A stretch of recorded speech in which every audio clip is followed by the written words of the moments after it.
Hello again, everyone. Welcome back to another episode of Final Fantasy Brave Exvius. My name is Mars, and today we're going to go ahead and talk our way through the new Emperor trial, because I think some people feel like I did not suffer enough, which is totally fair, because when I cleared it with Firion, it was not much of a big deal, but this can show off a little bit more of a standard party comp. So, looking at builds, everybody's got fire resistance and some level of spirit. I think my Bart's only has like 450, so he's the lowest spirit.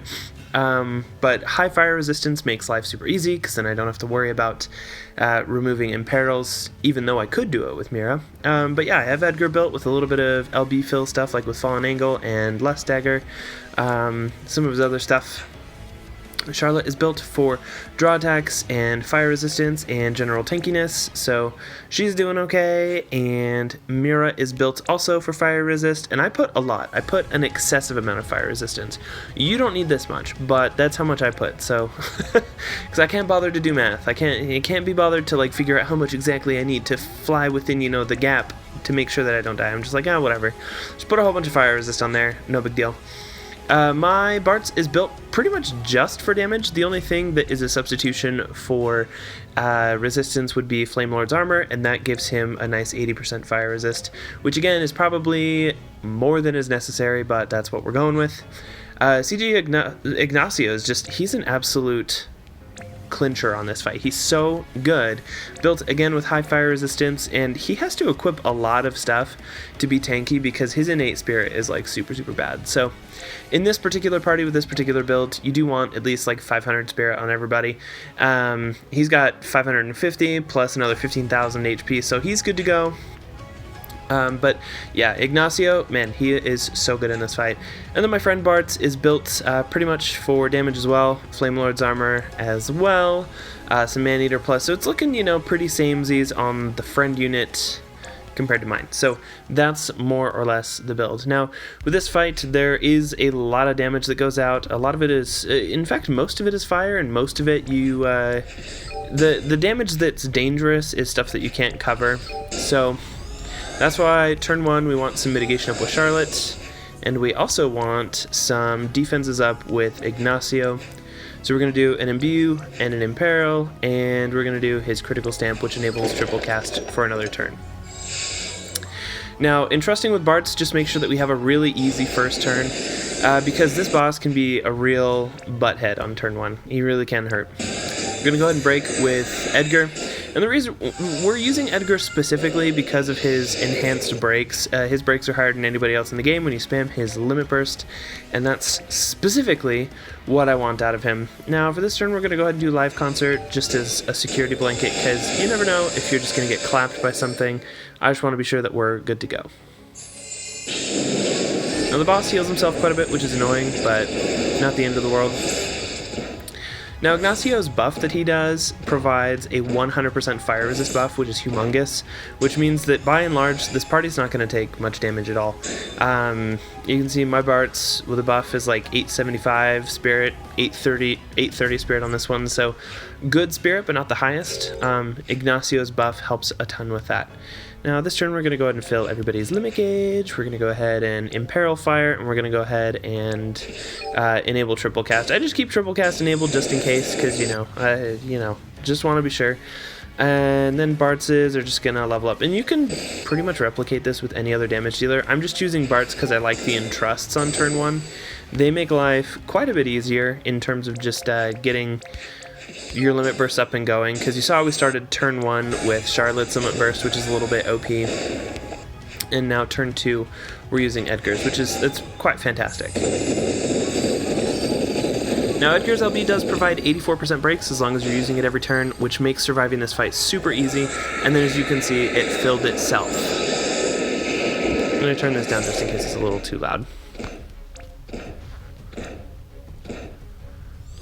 No problem. This is great. This is great. Alright, we can ignore the boss. He's not going to do anything to us. Alright, Edgar's LB is ready. I always fire off his LB first thing every turn, just because I want to ensure that any crystals that are generated can contribute to his limit burst filling again. And we want to level up again with Bart's. Job level 3. And as you'll see, this just helps Bartz become tankier and tankier and more damage. It just makes him better and better. And with Mira, we're going to go ahead and do some heals and some buffs and stuff. Ignacio doesn't really have to do anything this turn because I think we have pretty much everything taken care of. His buffs last for 5 turns, which is huge. Everything's already buffed, imperiled, imbued, whatever. So the only other thing that we could really do with our turn if we want to is do some limit burst fill, which is fine, but not necessary. And then I just use critical stamp every turn to make sure that I have T-cast when I need it.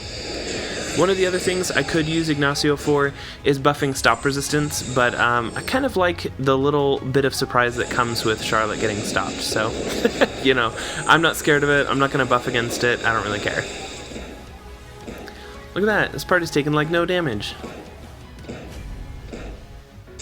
Yeah, no problem. No problem at all. I think we have one more level with Bartz and then we can start doing damage. He is slow to ramp up, but totally worth it because once he's ready to go, he does do a fabulous amount of damage. I think we can repeat with you. Let's see. Just gonna refresh these because I don't have anything else to do. You know what I mean? You just get stuck doing things because you don't have anything to do. That's how good Ignacio is, because yeah, his buffs and his imperils and stuff all last for 5 turns. So you'll be stuck going, what do I do now? And then you just do other buffs for no reason. You just do it again. Or you fill limit bursts. Like there's so much good stuff you can do. Nice, nice. No damage.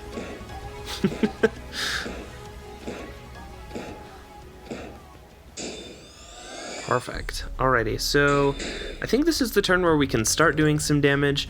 With Bartz, we don't have to imbue wind because Ignacio's imbuing us. So what we want to do is Fragments of Inner Courage with Sword Dance. That'll go ahead and give us some increased damage output.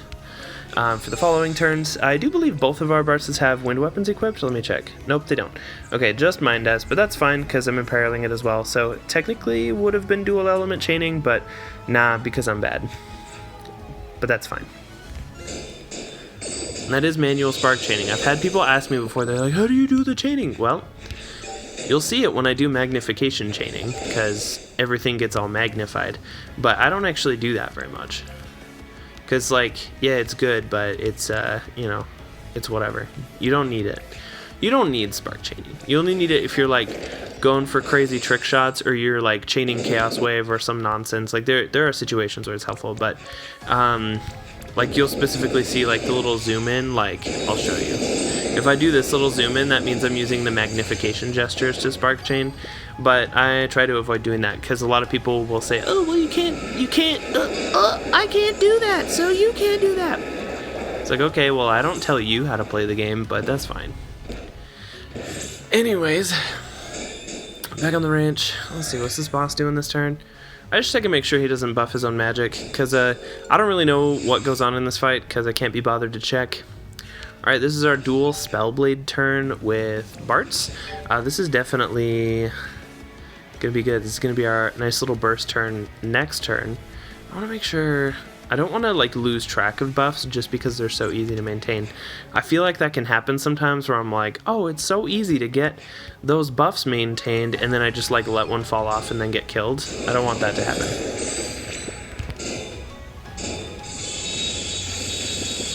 Cool. Edgar LB, Charlotte can go ahead and... I just have her heal and do MP stuffs because she doesn't really have anything to do. And then some buffs and some heals and some stuffs from Mira. It's pretty straightforward. You just repeat this. As long as you keep those buffs up from Ignacio and the breaks from Edgar, this boss really doesn't hurt that much. It's not bad at all. So this turn is going to be Bartz's big old burst turn, which is the best thing ever. We want to make sure that we have a fire imperil up, which we do. And this turn we'll go ahead and do fire resistant. Well, let's see. Let me think about this, because we're going to get dispelled this turn, because there's no way we're not going to push the threshold. So I'm going to go ahead and do that, and do this, and then enable T-cast.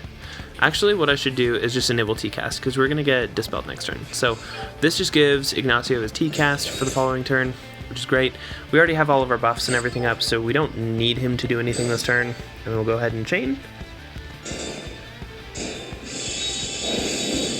That's tasty. That's a lot of damage. Holy crap. I should have used Edgar's LB first so that it would be filling up. But I forgot. It's all good. Do some heals with you, and then I'm gonna go ahead and do some of... Actually, yeah, we'll just... I don't care. Let's do some buffs. Now this turn we're gonna get dispelled and the boss isn't gonna do anything else. This is the sort of thing that you saw in the Firion clear, where we just pushed thresholds every turn and got some really fantastic results. Alright, so we have a couple of turns till Spellblade is available, so we're just going to do some sword dances and some sword dances. Alright. Now this turn, because we were dispelled, we have to buff our resistances. We're gonna buff our attack, and we're gonna imbue, and then we're going to enable T-cast again, because he should still be imperiled. Yeah, he's still imperiled to fire, so buffs are back up. We don't care about fire damage, and now we're imbued with fire. We're good to go, so let's go ahead and chain up with some Bart's action. Yeah. I'm gonna activate some LBs first. You always want to do your LBs before your damage, so that you can fill them up. Otherwise you get wasted crystals landing on people who have full LBs. Alright, here we go. Man, Bart's too strong. He really is good even not on his burst turn, because what, after his job level up, he's at almost 1,000 defensive spirit, 3,700 attack. I mean, that's crazy. Oh, we didn't get Edgar's LB. What the crap? What the crap, man? Alright, well that means I have to do 4U on him, which is sad because I have to use like a whole LB bar to fill just like a little bit. And I could go a turn without using Edgar's Limit Burst, but the 84% breaks just make such a big difference. It cuts a fair amount off. Like, it's not revolutionary, alright? It's not game breaking, but it does make a difference. If you're noticing that, you know, people are dying and you have Edgar in your party and you haven't tried him against it, it may make the difference, alright? It may not make the biggest difference or the most impressive difference or the most mind-blowing difference, but if it makes the difference for you in clearing or dying, then, you know, no harm in doing it. Alright, we're going to go ahead and do some more LB fill stuffs, and then we're going to Imperil and enable T-cast, because Ignacio is a baller. And then Charlotte doesn't have to do anything this turn, so she just keeps, you know, the MP and stuff flowing in. No problem. Chain up with Bart's. Alright, that's another threshold, so we gotta be ready for that. I think we've got all the LBs available that we need, so we should be good to go. Should be good to go. Alright, hit me, big bad man. Do it. There's the Dispelga. The nice thing is we really just don't care about Dispelga. Because he's still imperiled, so we don't have to imperil again. We just buff our resistance to fire, we buff our stats, we imbue ourselves, and then we enable T-cast again. No problem. No problem whatsoever. Now we can activate Dual Spellblade, prep for another burst turn. Actually, I can't decide. Do I want to save it or no? Because I have to do 19% before hitting my next threshold log, but then he activates mitigation. It's like the same amount. I think I'll save it. And then use the burst turn to clear the last 10% boss HP. Let's do that instead. Oh, Edgar's LB first. Always do this LB first so that any crystals that are generated can go to him. Neighbor's upstairs dog is barking, if you can hear that in the background. You know, just my life in a nutshell. Da-da-da-da-da. Let's see. Oh yeah, your cover's not up. We should probably do that. Activate that LB as well, and then, yeah! Oh, that was wrong. Sword dance. Yeah!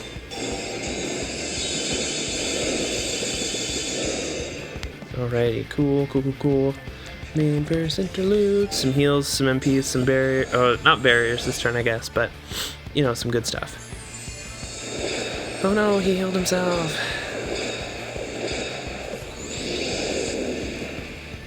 Nice. See, innately, this Bart's only has like 400 spirit, and he was able to take 2 of them without dying. So if we had Kryla's breaks instead of Edgar's, he would have died. Like, look at how much HP he has left. He would have taken like an additional 3,000-ish damage, a little bit more than that, and he would have died. So, like I said, it may not make the biggest difference, but if it makes the difference, then go for it. Like, that's what can make breaks like this good. Okay.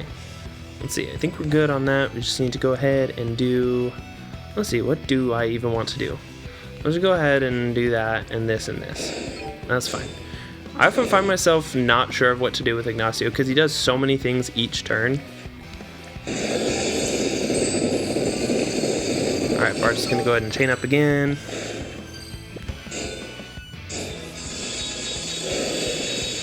Alright, we're getting there.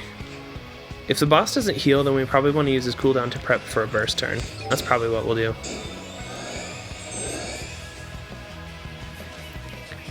Alright, let's see it, big bad man. Come on. You won't. Yep, no problem. Oh no, single target dispel. Why would you do that? Oh no. Oh, he buffed his magic too. It is not super oh no in that regard, but a little bit oh no. Let's see. Now here's the thing.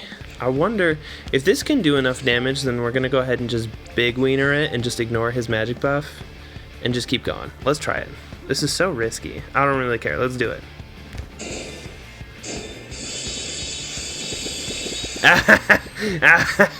Okay, no regrets. So we're gonna get dispelled this turn, so there's not really anything that we need to do. So he did buff his magic, which is something you'd want to dispel. And as you can see, he has oh, I'm gonna actually, let's see, thinking. I want to see, does somebody need their LB filled? No, everybody's limit burst is literally full. Okay, so never mind. Here, fill your unlimit burst gauge, even though you don't need to.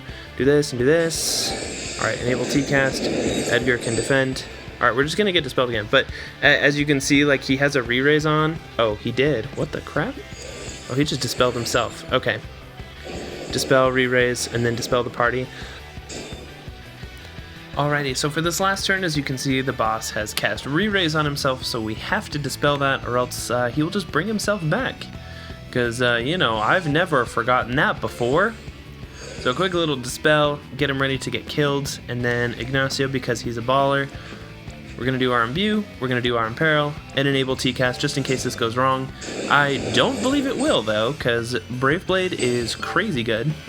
And this should be the end of the boss. If you want to feather in a limit burst kill, and like we could do green magic right now with someone if they had it, if we needed to, not a big deal. Because you can go ahead and like activate chains like this, and then throw in the LB, and that'll give you like your LB kill. Boom, kill with LB. Somebody would just have to cast green magic at some point if that's a mission that you need as well. Pretty straightforward though. Ignacio makes this stupid easy. Edgar, here's the thing. I don't quite understand why people are like this. They will say, no, I will never take Subservient. Subservient is trash. It subtracts 2,000 HP every turn. You know, it'll kill my party members. It'll kill whoever. But here's the thing. Having Edgar's breaks up instead of like Kryla's breaks or anybody else's breaks that are at like the 70-ish%, that's also like an equivalent of like 2,000 or 3,000 or 4,000 damage that your units would be taking if you use those breakers instead. Now I understand not everybody has King Edgar or Figaro, but if you're struggling and you just keep dying and you're like that close, you know, in terms of your survival checks, it may be worth considering a better breaker, because I know a lot of people try to pawn it off that like, oh, 75 plus, you know, % breaks. It's all the same. It's all the same. They're all the same. It's all good. You can use any of them at all. It all works just fine. But that's not explicitly true. You could see how easy it was for this party to survive. At no point were we in any real jeopardy. The friend bards did almost go down at one point, but because of the elevated percentage of breaks from Edgar, he totally survived, and we were fine. We were able to clear quite comfortably, and you'd be able to take quite a lot of different damage dealer options in there to clear that fight. So that about covers a more generic strategy for how to beat this fight. Let me know if you like this strategy down in the comments below, and I'll see everybody in the next video.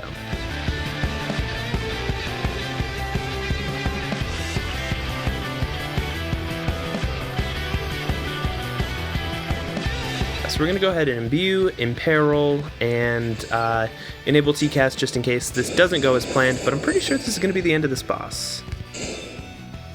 In fact, I know it is. Brave Blade is really strong. Oh, wait, I didn't re-raise. Oh my god, I'm so dumb.